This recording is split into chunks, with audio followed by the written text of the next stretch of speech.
Welcome to Frequently Speaking. This is your host, Maxwellness. Now, here on this podcast, we're going to start to break down words that we speak outwardly and how their vibrations create what we frequently see. Now, in today's episode, we're going to delve into leveraging lessons. Welcome to another episode of Frequently Speaking. Today, we are going to be talking about leveraging lessons. Now, with leveraging lessons, we come to understand that we have this whole concept now of traumas and triggers and wounds and all of these different ideologies. But I'm here to shift that for you, to give you a leverage point to really understand how we're actually perceiving these things and how to shift a perspective to bring a little bit more levity to this trauma wound generation by utilizing them for the power that we've been given in going through them. Or else what is it for? So a few things that I want to touch on today are shifting this concept and this idea of victimization and this mindset so that we start to leverage towards a captain state of being. Now, when I say captain state of being, it's really an understanding of this relationship that we have with our own ship, this vessel that we have. Now, as we're going through this world, and when we connect to these words like trauma, and we connect to these words like wound, we see this restriction, we see this resonance with this word that our body starts to feel and our central nervous system starts to be wound up. This brings us into a victimization mindset, starts to tell the mind of how to respond or even react to this trauma or this wound. This is going to be one of the main topics that we're going to be talking about today. Another aspect is reclaiming this power from trauma triggers and shifting that and seeing how there is a greater influence in looking at the flared imprints that are there. And when we look at these concepts of traumas and triggers, we see these concepts of how we are reacting to the past in the present moment. Now, this shift into flared imprints is similarly to a sun. When you see a solar flare, it's like this huge burst of energy that pops up. And though it may be unexpected, though it may be powerful, though it may be surprising, such as these triggers, this is something that is imprinted in our past. And it's also giving us an allowance and an opportunity to see how we can reclaim and harness that power to bring it back into us. Now, another aspect that we're going to be addressing here is moving forward from wounds that are greater than the mending mechanisms. So we're going to be looking at how we can take these wounds and these things that injured us or harmed us or hurt us and placed us in that victim mindset and really address the central nervous system as well as the cognitive behavior into a mending. We start to shift those coping mechanisms that we have, whether it be drugs, eating, sex, distraction, whatever it is. And we see those coping mechanisms that we have when we start to touch and poke at those wounds. And we start to really see how we can shift that into mending those mechanisms. We start placing the body into a mechanistic system that is actually there to mend rather than create more pain in that wound. Now, another aspect is going to be a little bit more broad, and it's really just the tone of what this episode is going to be about. And we're going to be exploring the waters of this natural state in our intentional direction. Now, when I say this, it's really a balance of the harmony that's within us, the scale that we're consistently on between our intention, meaning of the mind, and our natural state, meaning of the heart.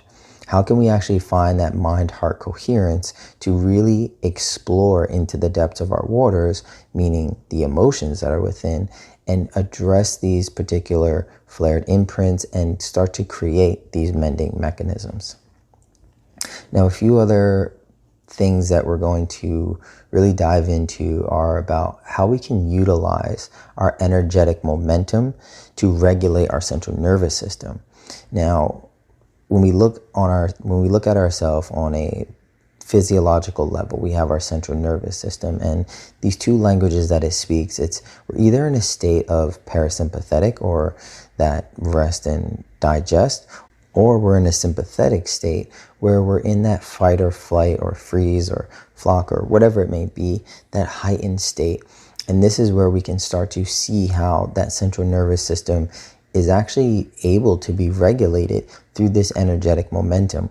We can take that harm of that sympathetic, that trigger, that flared imprint, and shift it energetically to start to regulate. So we're not working as hard, we're just shifting in energy to stabilize and regulate our physiological system. Now, the last thing I want to really close up this episode of Leveraging Lessons is really about finding our guiding compass through harmonized polarity. Now, in that, we look at these experiences that we have in our present day. We come up with a experience in life or a situation, or we see these flared imprints popping up. We address somebody that targets a wound that's within us, and we start to see it. And we sometimes get so critical that we look at it and say, oh, this is a lesson. Oh, this is a lesson. Oh, this is a lesson. And sometimes that can put us in this state where we're completely lost in this student aspect. And when we start to see that there's a polarity within both, we find this compass within it to say, there is a past point, but by me inviting that into the present, I see this as an opportunity, and I'm not necessarily lost in the lesson, but I'm beginning to project and set out these polarities of really understanding that there is a lesson and that there is also a love in that. Because in that love, we see that there is a power, that we're doing it consciously, we're shifting it consciously. These moments aren't just necessarily coming up as, lessons that we must be tested on, as if the universe or God or whoever it may be is consistently pushing you to test and succeed. And it's a consistent work or a job. We're going to see how we can find a compass to really tether down into our center and find the fun in leveraging these lessons of life. So without further ado, let's dive into it a little bit. And I want to start off by looking at an idea and a frame of a ship. If we see our vessel, our body, right, our mind, is being captained by this ship, and it's this soul. It's this soul that's the captain. And sometimes we find that, we have our different shipmates, and there's one person that cleans, and there's one person that steers, and there's one person that checks the coordination, and all these different things. And finding that harmony within our shipmates, we can really start to paint this picture of how we're actually sailing on these waters of life. Now, when you're in a relationship, there's a foundation of how you relate to things. In this relation, you begin to bring together piece by piece a vessel that has a desired destination. You start to see how, you build the ship, and, it has a mast, and it has the bow, and all of these pieces that bring the ship together. Now, along the way, we start to find moments of coming together that make the journey all the worthwhile. Laying in the sun, receiving a smile, having a dinner in the moonlight. The relation becomes deeper with the emotional ties that stitch the vessel, that begins to form a destination that we allow time to frame together like an old film roll. We start to see that from when we are birthed into this world, we have this vessel that has been bestowed upon us. And we start to go through life, and, continuously people, our parents, our society, our friends start to add to that ship. And then we start to create these relations. And by relations, I mean these experiences that we're having, whether they be judged as good or bad, they start to make up how your ship is actually forged and how it's created to start sailing. Now, when we start to come to this realization of all the warmth within a relationship, we start to see the rocking of the boat that gives us these moments of seasickness out of the series of smooth sailing scenes. Now, by that, I mean, as we're going through life, we start to realize that, some of these situations start to cause traumas that we start to see. And those are those huge flared imprints that we see, those huge bursts of energy that get stored in our central nervous system as like that seasickness. It makes you sick to your stomach, whether it be abuse in your life, whether it be somebody hurting you, somebody leaving you, something you've done to yourself, whatever it may be. Those are those moments of seasickness where your central nervous system stores and it says, okay, this is something that is a part of my ship. It can't necessarily move this way. It can't move that way. So we start to create those flared imprints and your ship starts to learn. Now, it's in these moments where we realize the difference between relating and being a part of this crew. We start to separate ourselves. We start to see how the captain has steered one way and the person that is moving the mast or sitting at the bow or the one that's up at the top of the mast and has the compass and sees which direction, they all start to create this relationship of communicating. Now, when one starts blaming the other for that seasickness or that turn or that splash up, this is where we start to see how we are relating to those different aspects and those different crew members of our ship. We come to learn that all the points of relation are points of entry, as well as that those things aren't always leveraged our way. So when the captain is telling, the shipmate to steer course left and the mast swings to the left, that's going to make it go to the right. So having this clear communication of really understanding how to settle into our body, we're having these experiences out in our own reality. The things that we may be governing our ship and we may be wanting to go in a certain direction that is intentional for us, sometimes the waters don't move that way and life pushes us in a different direction, or some other ship, crashes into ours, or these are the things of how our central nervous system is really targeted in a way. And sometimes we fall into that victim mindset. Now, when we fall into that victim mindset, we start to create separation between those crewmates. And that communication gets harder and harder to really steer the ship into the direction that we would like to go. Now, I see all of these points as learning aspects, but these points of learning come as what we call lessons. Now, from my perspective, I see them as blessings. Now, blessing is also a lesson. We can look at it in either way, but this is also a shifting of that perspective of when those things get stored in our body, how do we shift that mindset from, I'm learning this lesson, and being so strict and so disciplined in that and so critical of that communication that we start to leverage it into how we're learning through this love of life. Now, the ways in which we approach, receive, and rise out of those lessons is how we have learned to record those experiences and adhere to those imprints. If we get that rocking of the boat and we get that seasickness, how do we store that? How does the body store that? How does the central nervous system store that? How does the mind store that? Because that is the learning aspect. Now, when we look at neuroscience and we look at how the brain learns and records information and how children actually store information, is through play, it's through fun, it's through joy.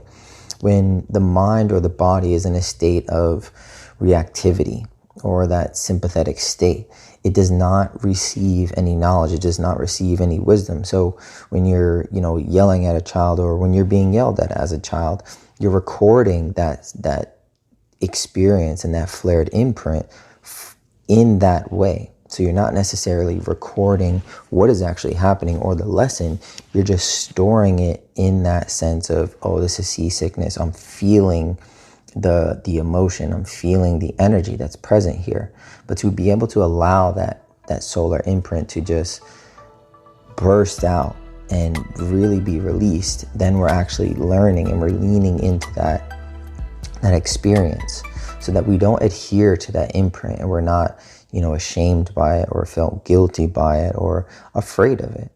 We either leverage these lessons into learned traits or we leverage them right into the sea, jumping ship based on this unsteady rocking or the fear of being on a sinking ship once again.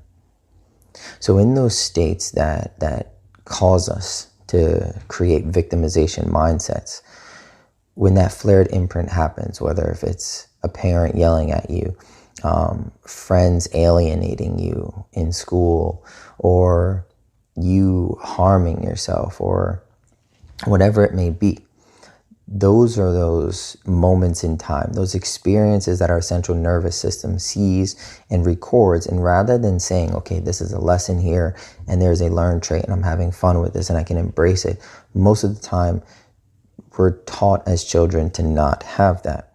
So as an adult now, we start to keep those flared imprints expressing outward. And that is what causes us to keep consistently learning these lessons. They're just flared imprints being emitted from your central nervous system to release that energy and to create an opportunity in the present moment right now, which is what we call triggers. And this is the opportunity where we can see that lesson, but also receive it as a blessing. Now, using the momentum of our learned lessons of leveraging, some people disallow themselves the chance to ask, am I stepping into this mechanism based in fear or because of the intent to bring balance to the ship? This is really looking at those allowances and those permissions that we might not necessarily have been granted long ago within our past and bringing that into our presence. This is where we can offer that permission, that allowance to shift and reclaim that power from that trauma or that trigger and shift it and see it for the flared imprint that it is, to say, okay, this is a point where I can leverage that movement of the sea, that push from the sea and that big wave to bring balance to my ship, to bring balance to my central nervous system, to be one with that push, to be one with that pull, and to really settle in to our center. But that's just it though. It may be neither of the individuals. It could very well be the waters in which they are sailing, or the ways in which they relate, the ways in which we talk to the captain, the ways in which we talk to the crewmates, the way in which we talk to the person steering with the mast or the rudder. Then there is this realization that we are reacting or responding from the comfort of how we learn our trauma and wounds. So we're either storing them in our body as trauma or we're storing them as wounds. We can see this as, oh, this hurt me. Oh, we can see this as being traumatic. That is that victimized mindset that we start to carry on into our present state.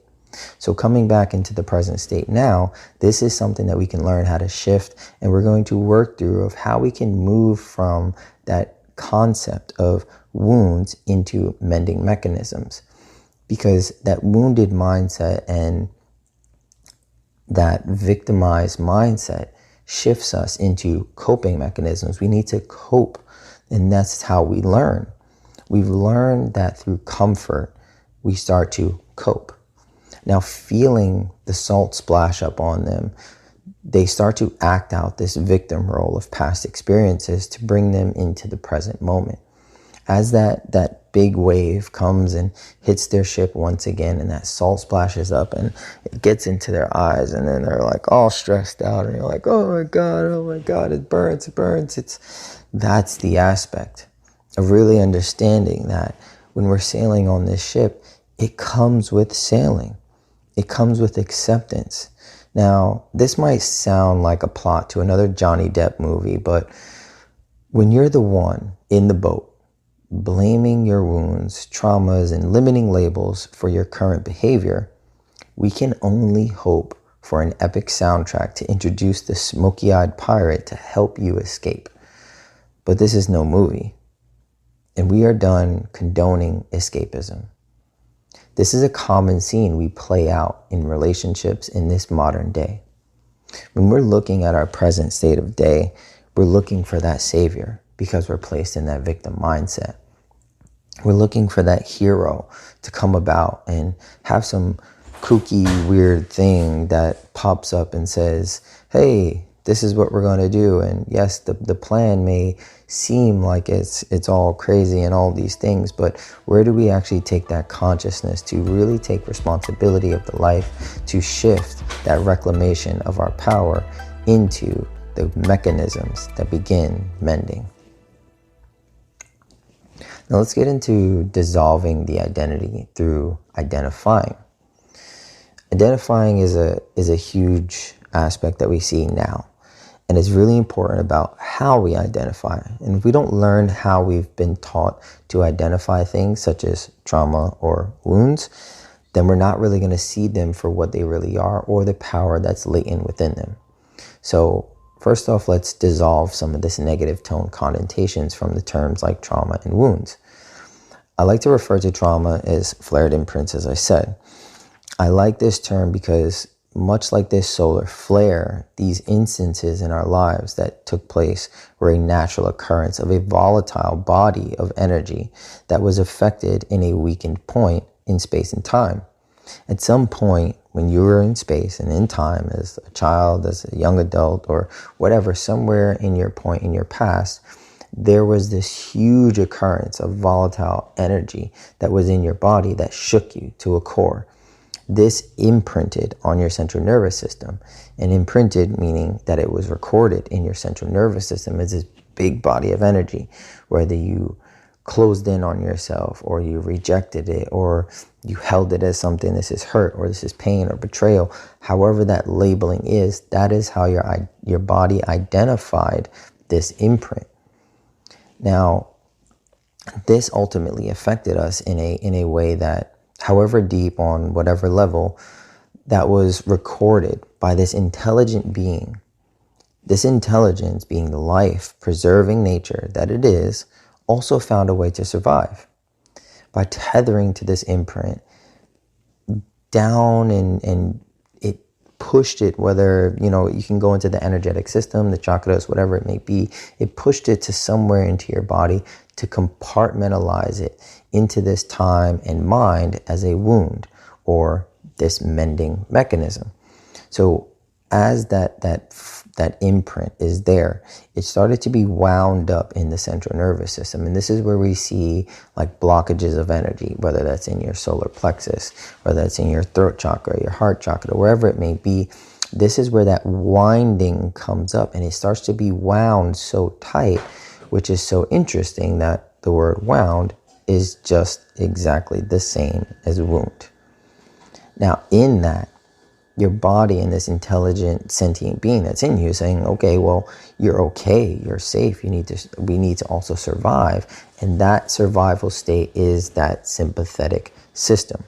So your central nervous system is really just crunching up and winding this experience and bounding it to time and space within your mind. And that tightness creates a communication up to the captain or the mind that is, navigating this ship and saying, oh, well, there's tightness here. So once we feel that wave into the bow of the ship, we need to react this way. We need to respond this way, or we need to cope. And that is the part where we can shift into unwinding it to start mending it, into getting that mechanistic system so that when it happens again, this is how we respond. Now, when the flared imprint occurs, we in our identity say, this happened to me, because most likely we were too young to identify with anything else, as well as discern that this experience was happening for us. So we see that lesson as, oh, this happened to my ship. We're not looking at the opportunity or the blessing of that shift, because we have yet to have that discernment to identify that this thing is an opportunity to leverage, to harness, to pull in that energy and actually leverage it towards a balanced harmony. Now, the identity in reaction to the flare-up creates preventative and protective measures and plugs up the hole, wound, to make sure this never happens again. hence our strong disregard for trusting others with our safety. The thing about this is that the pain stays inside because of that mechanism that has been put into place. Whether it's pain, whether if it's distrust, rejection, guilt, blame, any of these things, those are those dense anchors of emotions that get settled and really imprinted and mechanized as reactions, or what we might call responses, but they're really not responses. They're just reactions because it's wound so tight that it won't let go. So that is that mechanism that is in place. So then we start to see, okay, I'm going to, keep trusting people. I'm going to keep pleasing people, or I'm going to stuff my face with food because I'm feeling this emotion. This is that reactive coping mechanism where we learn to cope because of these things make us feel comfortable once we have that identification with whatever emotion is happening to us. Now, never allowing the light to enter with this next created opportunity. So once that wave hits again, we disallow that opportunity, we disallow that blessing to enter into our central nervous system. So we still begin to sail on with water still in our ship. Now, really, what's happening?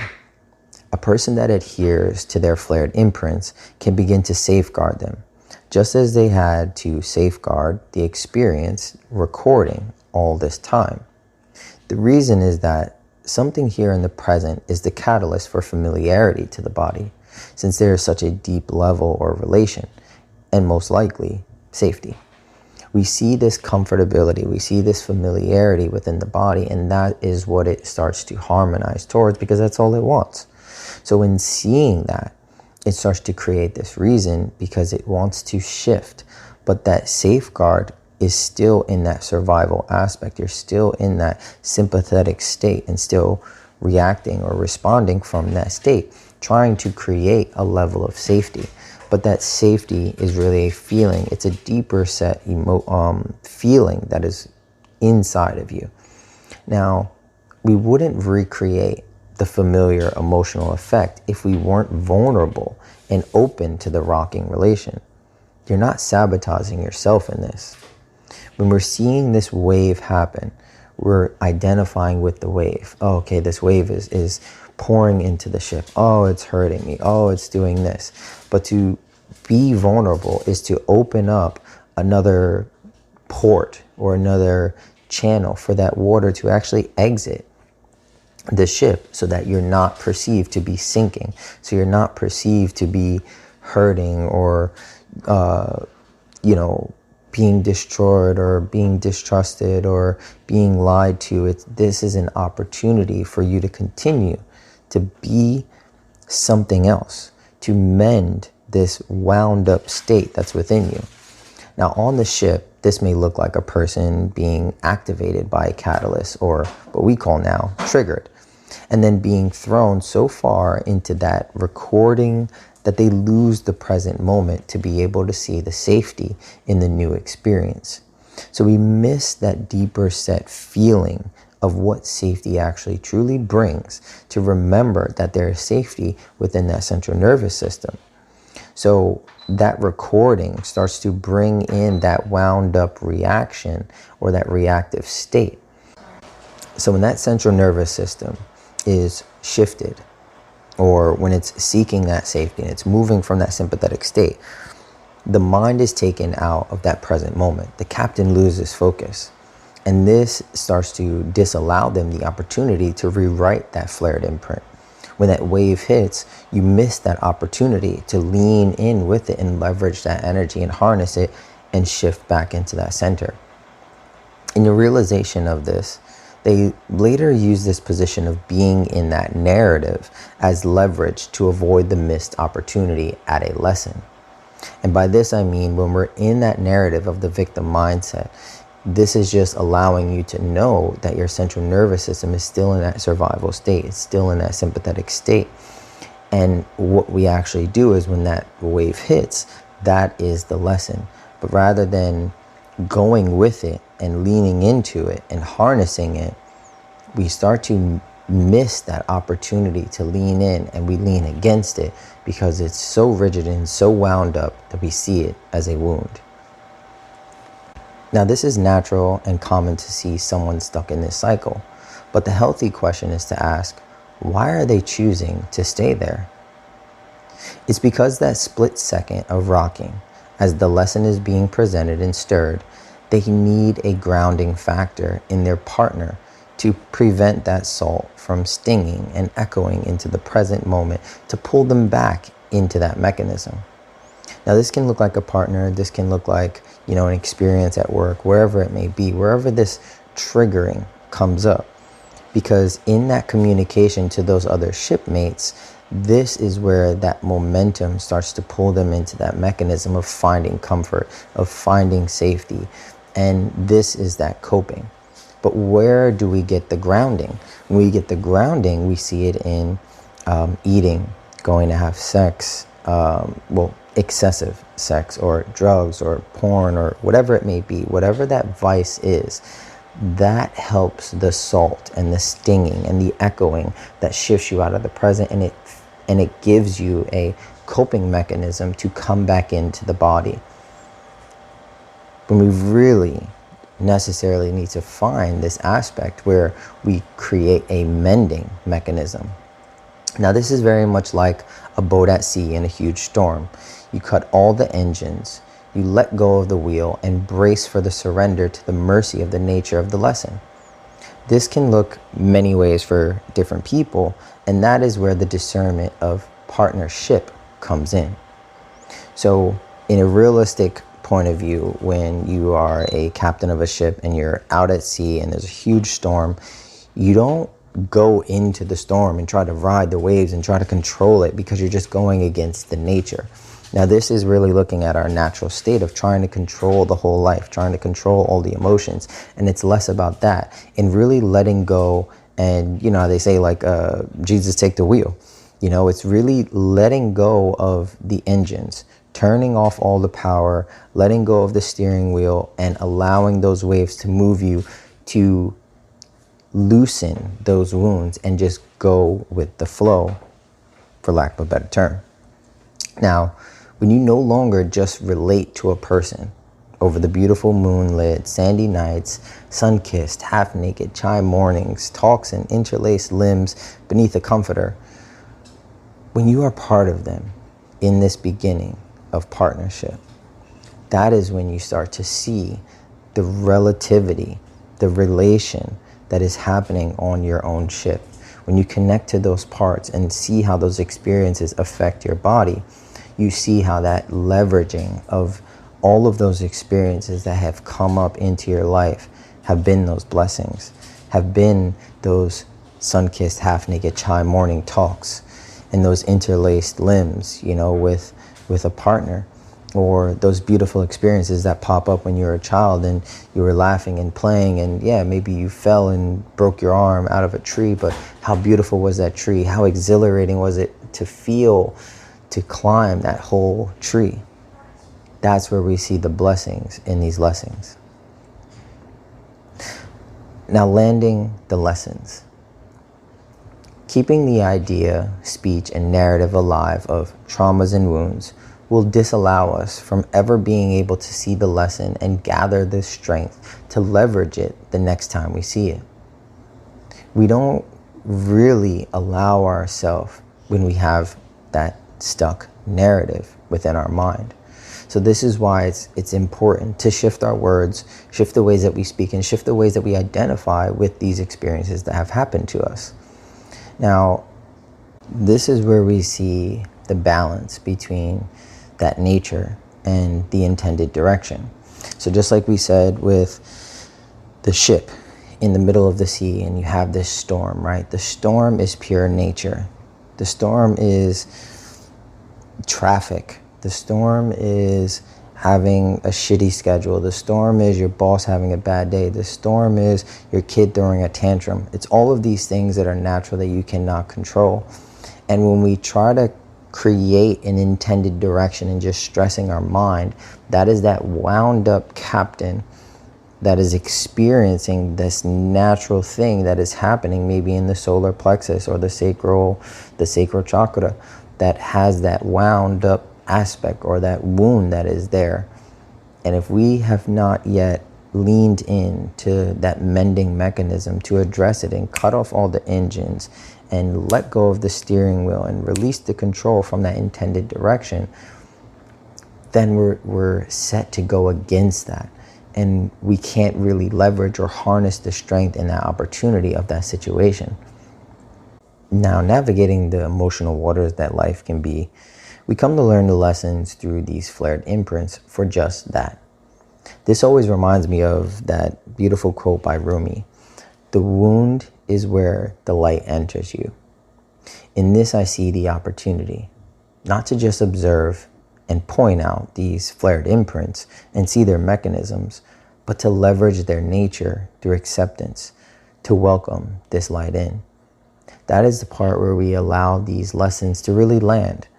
It is us that can discerningly and almost preemptively and intuitively see these opportunities come up and also shift our perception, the way that we see how this experience has been imprinted on us, to see to a different perception of how we relate to the traumas, how we relate to the wounds, and can we actually open it up and face whatever may be there, whether it may be fear, whether it may be guilt or pain. It's opening that wound ourselves. Now, I know this to be true. Lesson learning and dissolving of these limiting labels and the nauseating narratives that will provide healthy journeys towards healed destinations, worthy of us screaming, "Land home," from our mast. Because in this dissolving, in this perception shifting, we change the lens and we also change our perspective. We allow our perspective, where we are spectating from on that ship, to start to become harmonized, because we're seeing the waves differently. We're communicating to those shipmates differently.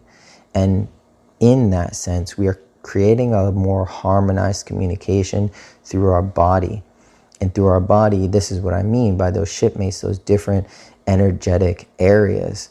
And we start to find that compass. And that compass comes through seeing the polarity of the mind, seeing the polarity of the heart, seeing the polarity of all the different energetic channels that we have within our body that may be wound up or may have these tied up, tight mass that are really feeling reactive, and that person that's at the front of the ship really afraid of that next wave that's coming, but it feels that safety, it feels the confidence from that captain.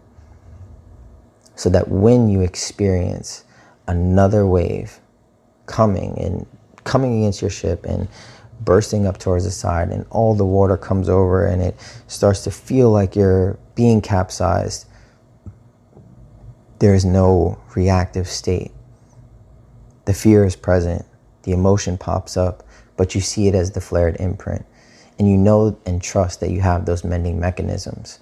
And without capsizing into your own self, limiting doubts of leveraging the past against the present, and ultimately our promising future, we begin to step foot on our holy land together, healthy, healed, and heading into abundant union with an open heart. If you like this episode and would like to explore more perspectives like this with me, as we get a bit more intimate and intricate look into our internal vibrations, be sure to tune in to next week's episode and subscribe for more. Until then, keep frequently speaking what you frequently see.